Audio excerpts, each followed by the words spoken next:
Let a naysayer know. Let a naysayer know. That's what we thought the whole time. It's obvious Davis had to gentrify the acronym to prevent an impromptu race war to start this year. And unfortunately, Jalen Milroe and Alabama tricked off a chance to play in the Natty game, but we got the crew here, so Gil, I'll start with you. What's one thing that you want to let a naysayer know? Let a naysayer know. You got to start saying that shit just like that. Naysayer know. Mine is like how hard I actually work. You know what I mean? Like when people look at, your career, they look at, did you win a championship? If you didn't win one, they thought you were selfish. And I don't think people really understand how hard I actually worked on my craft. From 25 down, there was no one in the NBA at that time working harder than me. The only person I can say that actually worked harder than me was probably Kobe. Okay. That's it? 100%. It was him. That's it. I put Shammond Williams as a close third. Who? Shammond Williams. North Worked Carolina harder than me? Not harder, but like third. Like you, Kobe. Shammond was a fucking gym rat, just like you. I'm gonna just be honest. Who the fuck is that? From North Carolina? Yeah. Oh, okay. Yeah. Yeah. He wasn't as good, but he was just in there. It's too early in 2024 for it. No. That was like 99, 2000. Yeah, that was before me. Yeah. See, that was before me. Good. Do you have anybody who can support your claims? Every teammate. Okay. I know there was a clip with Jason Richardson talking on Knucklehead's podcast. Okay. And the one thing Gilbert don't get enough credit for was how hard he worked. He worked his ass off. Man. He stayed in the gym. He worked his ass. He stayed in the gym. This dude was constantly in the gym, like all the time when he wasn't playing. And that was my guy. So I'm in the office every day, like, yo, y'all gotta play him. For the whole season, I'm telling the GM, y'all gotta play him. Y'all gotta play him. They finally let him play, and he just takes off. Gilbert Arenas. That's when I Shout out Jay Rich. That's like some Shea Alexander shit. Like, we got something right here. Y'all need to put this nigga in. Yeah, like it was a tough time. I guess like when I be trying to speak to like the younger guys, it's like, he's saying it like he's working his ass off and he ain't even playing, and just trying to understand that I'm not training to get playing time. I'm training to get better, right? So no matter the result of getting in the game, like I wasn't rewarded with getting in the game then. But when I did eventually get there and they say, all right, Gilbert, get in, I was so in tuned and already prepared, right? There was no lack of confidence. There was no lack of acknowledgement because I've been training 3 times, 4 times a day for the last month and a half, 2 months. So when they put me in, it was ready, plug to play. And So before I get into y'all, which I want to let a naysayer know, who's a player that you'd like to see get more playing time or burn in the league right now that's in a similar spot that you were earlier in your career, not getting the love that they deserve? Whoever's putting in that work. And I can say it like that. If Imani? Coach, but what I'm saying is I don't know who's doing it, right? So as a coach, if you see a young guy working his ass off, putting in all that work, reward him.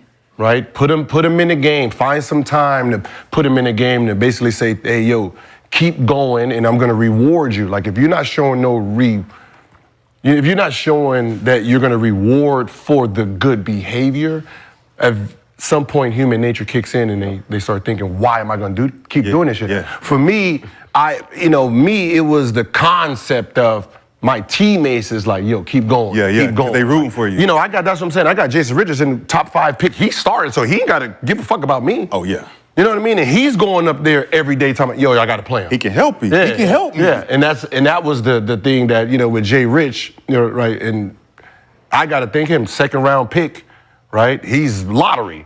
And he's saying, yo, you got to give him 2 years on his contract, which saved me because, I spent all my motherfucking money, right? And then, here, like, I didn't know he was going up there saying, yo, put him in. It's crazy. That's dumb love right there, bro. You said Imani Bates. Yeah, Imani Bates, Cam Whitmore, guys like that can really go. Cam Reddish had a little bit of that. Yeah. We see a lot of guys who can play. It's like, even Cam Thomas. Little Bones Highland too, maybe? Bones I Highland. was going to say Bones Highland. Yeah, Brandon. I was going to say Bones Highland for sure. Some guys out there. Shout out Busy Bones. Yeah, see, I don't look at the production. I got to look at, man, like the work ethic. If, you got, Because I remember when Doc was talking about Maxie, the one thing he did say is this kid works so hard, he's never seen anything like it. Right? This is back, 2 years ago. He was like, this kid works. We got to tell him take vacation. Yeah. Right. So when I hear something like that, it's like, okay, reward him. Please reward him so he can keep moving forward. For sure. So Brandon, back to our naysayer question. What's one thing you want to let a naysayer know? Let a naysayer know. Shout out to Apollo and the production team for the audio. I think I'm a trendsetter. I set a lot of trends. Yeah. And I don't mind taking risk.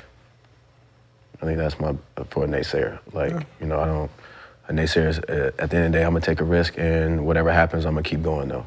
Feel like your resume supports that. Yeah. One of the first dudes to go overseas out of high school. The first, maybe? Yeah, first. Under Armour. Leaving Dominguez, go to Oak Hill. That was unheard of. Yeah. So, and then I caught it at the right time too. I feel like that's when social media, that's when people start getting into like the YouTubes and the mixtapes. So, I caught it at the right era. So that's why I feel like that. Yeah. Rashad, what's one thing you want to let a naysayer know? Man, let a naysayer know. I got time today. We got time today. Well, shit, where do we start? Man, I'll start with the training part. Like, I want to let the naysayers know, like, I didn't wait until a certain point in my career to start, like, really, really, really being in the gym.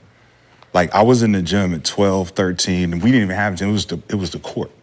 Like, I put in the work, 15 years old, 16 years old, 17 years old, where I went to boarding school in New Hampshire, and it was the first time I actually had a gym to myself at any time. So I'm up at 6 a.m. recording myself shooting. 3 hours, correcting my form, going through the footage. From there, I get to Carolina, and I'm like, oh, we got a practice gym here too? Oh, it's up. I was so advanced when I was in high school at 18 that they didn't know what to do with me in boarding school because I was just dominated. This is fifth-year seniors, the #1 boarding school conference in the country. MCI, Winchendon, Woodchester, all of them. So when I got to college, I was the #1 shooting guard because I dominated everybody because I had already outworked all of them.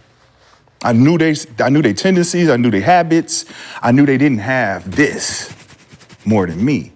So by the time I got through my 3rd year of college, I had already dominated all of this shit. I had already put in the work that when I got drafted and put that hat on, that was the bonus. I felt like I did it, right? So then the work took over, right? You know what I'm saying? It interrupted me, right? And it wasn't that I stopped working.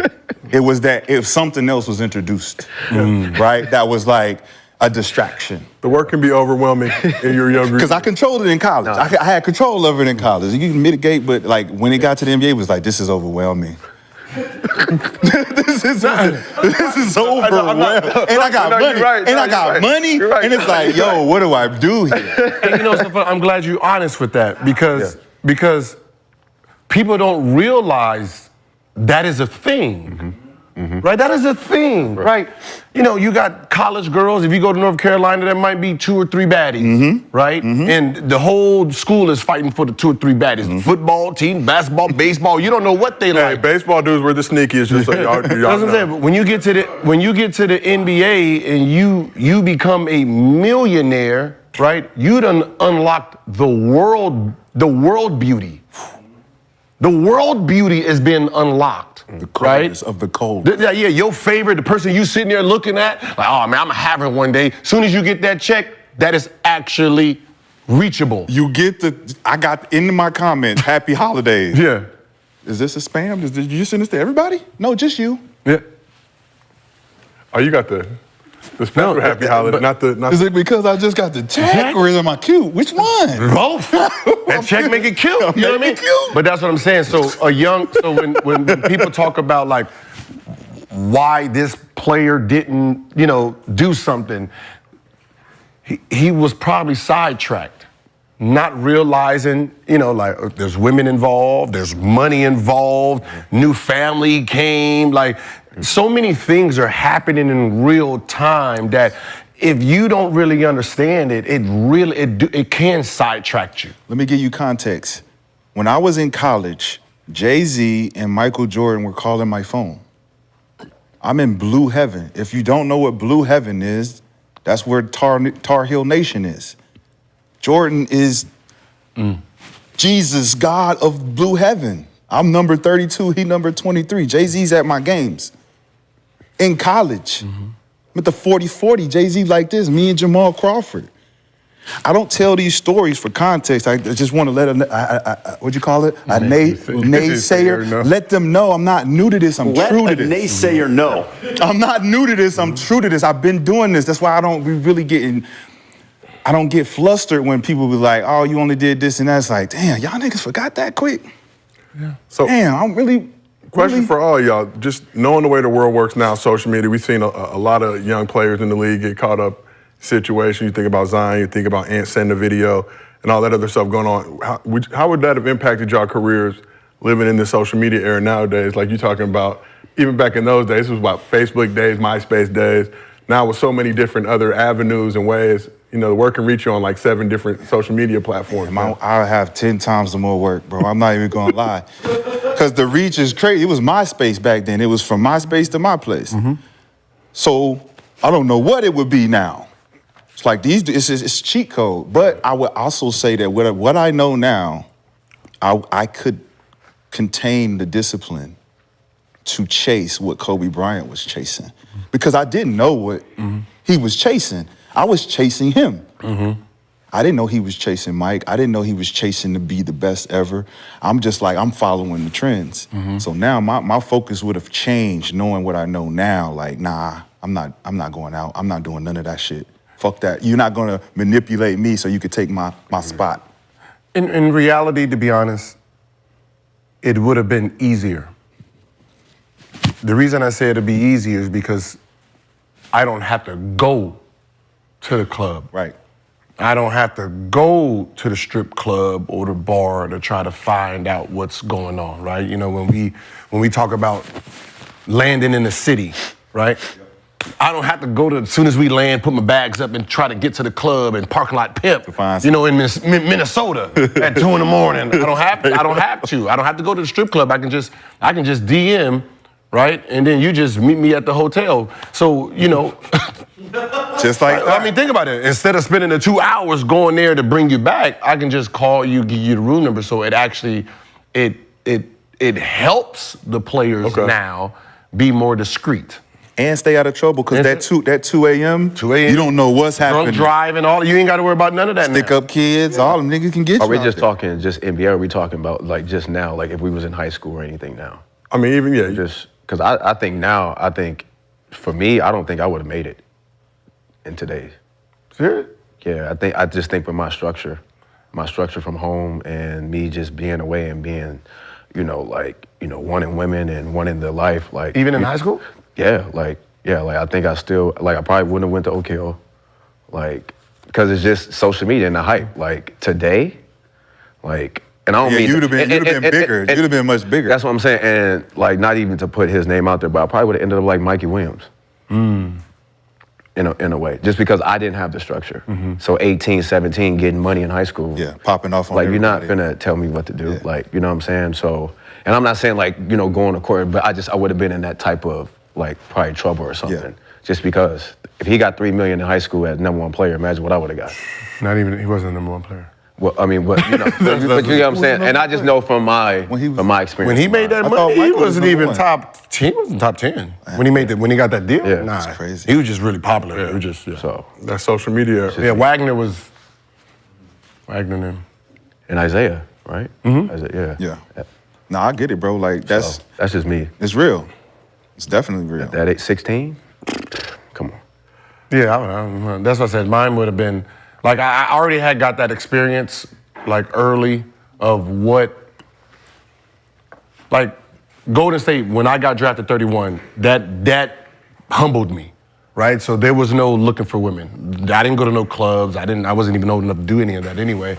When I got to DC, got the money, and I started going to the club, right? And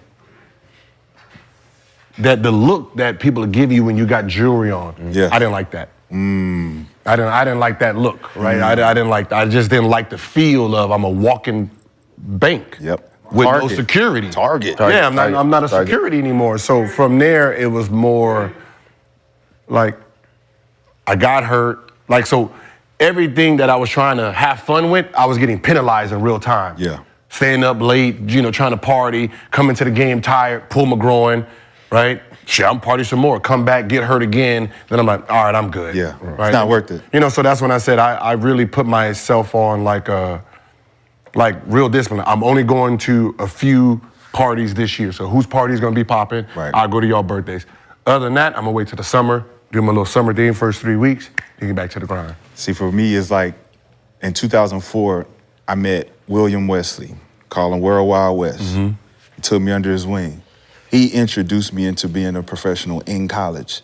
I was a college student up until he showed me the NBA lifestyle. Mm-hmm. This is how you dress, bro.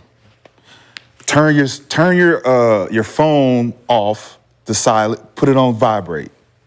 Nobody want to hear that ringer. Mm-hmm. Like, he put elements of ethics into my mind where I understood, like, hanging around Chauncey and Rip and Sheed while they was on their run. I was like, yo, I can't wait for this. Mm-hmm. Because I seen how focused Rip was and Chauncey was, the preparation, right?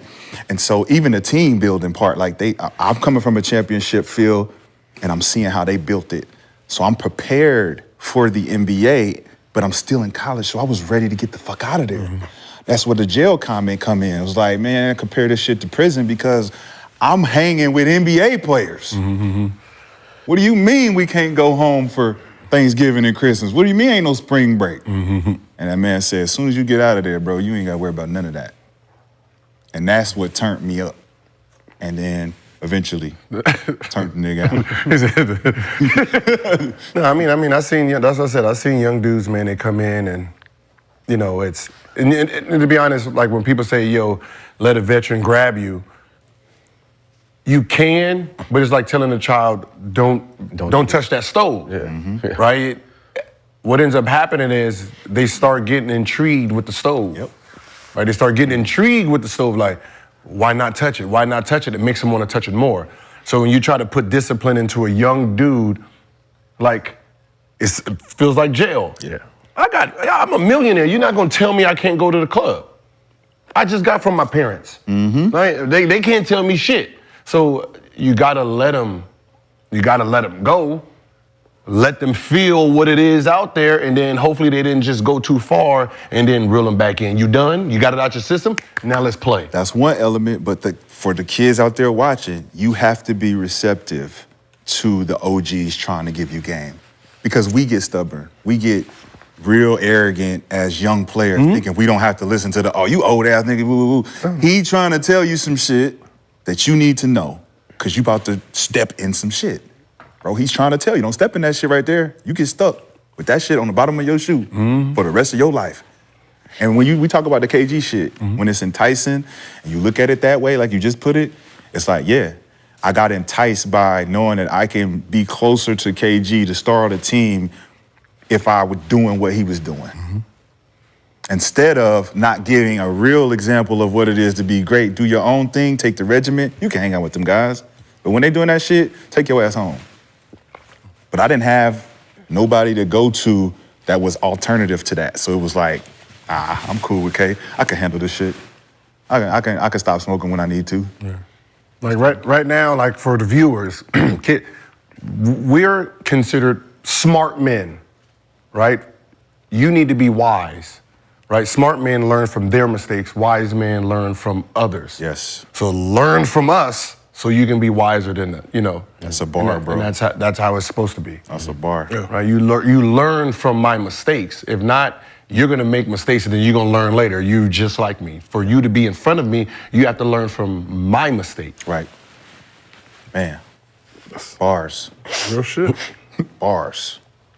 All right. 2024, here we are. Yeah. Gil's already taking it to another level.